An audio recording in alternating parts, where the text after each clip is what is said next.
Përzgjedhje Elit. Takimi I parë me shpirtin e shenjtë në shpellën Hira ishte lajmi I fillimit të zbritjes së shpalljes hyjnore.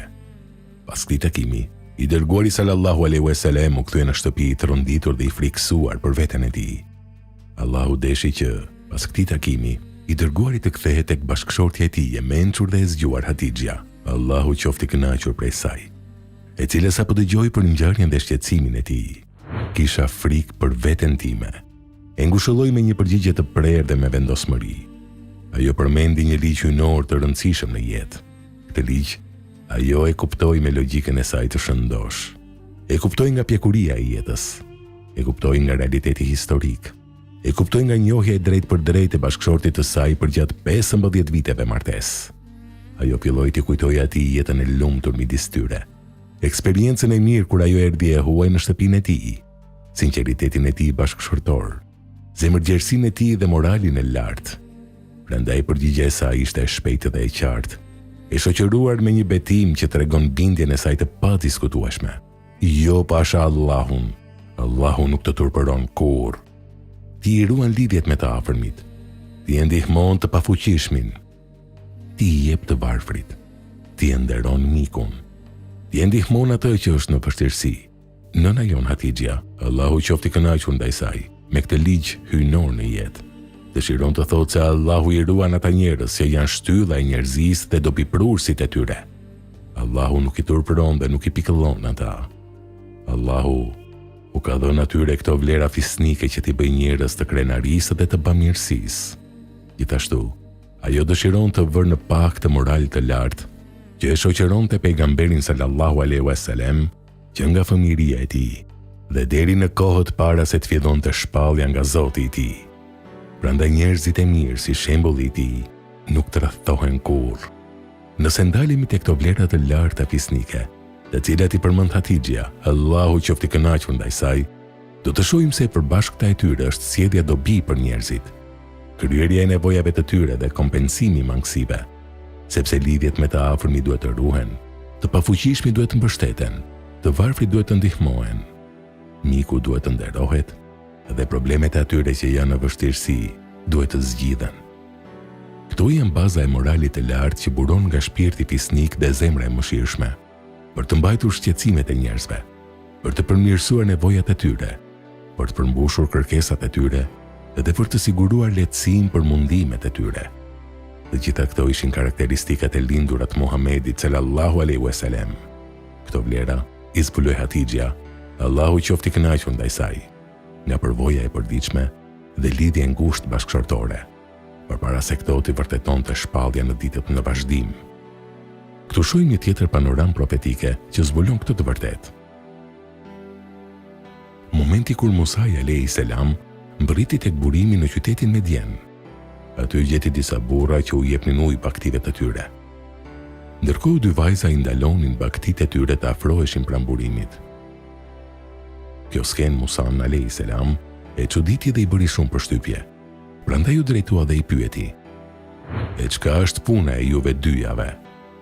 Ato që të dyja I thanë: "Ne nuk u japim ujë deri që të largohen barind, kurse babai ynë është shumë I vjetër."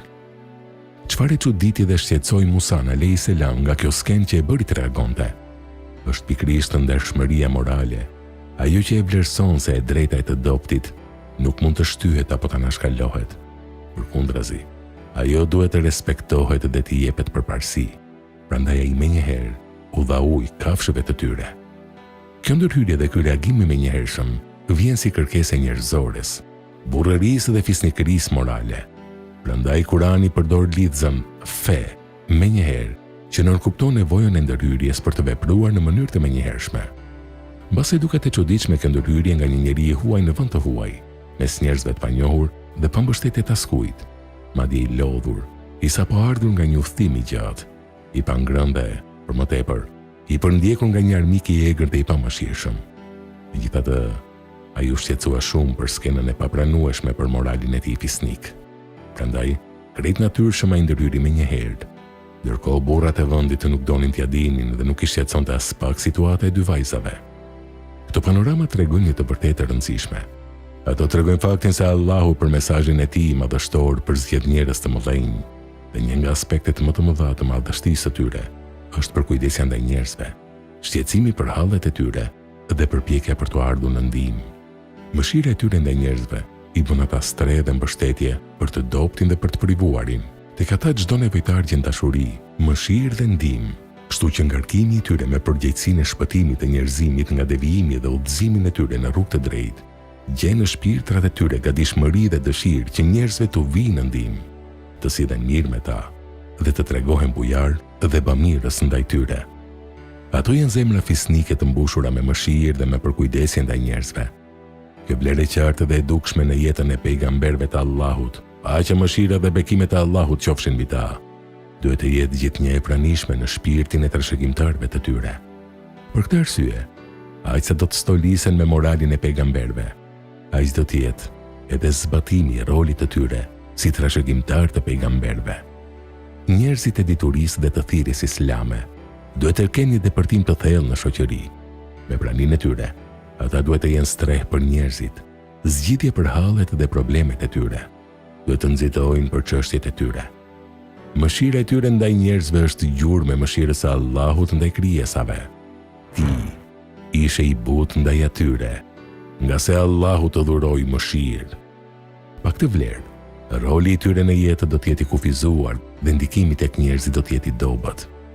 Ishte një mirësi për brezin ton që e njohëm dietarin e kohës ton, shpirtmadhësinë e Sheikh bin Bazit, Allahu e mëshiroft. Tek ai kemi vënë re një harmonizim të bukur midis moralit profetik dhe diturisë profetike, si një peizazh madhështor të përpjekjes për të qenë një shembull i lartë i ecjes në gjurmët profetike. Allahu e mëshiroft, pasi ai ishte modeli vetmohimit me shpirt, me famë dhe me pasuri, në shërbim të njerëzve, duke u përpjekur për t'i zgjedhur hallet e tyre me dashuri të madhe. Po ashtu, ishte model në mësimin e tyre, në udhëzimin dhe thirrjen e tyre. Prandaj, ai pati sukses, ai la gjurmë, ai gëzonte një pozitë lartë midis njerëzve, ndryshe nga shumë të tjerë. Unë mendoj se njerëz me ndikim në jetën e umetit janë vetëm ata që harmonizojnë midis diturisë profetike dhe vlerave morale, profetike fisnike. Allahu i ka bërë ata mëshirë, shpresë dhe garanci për njerëzimin.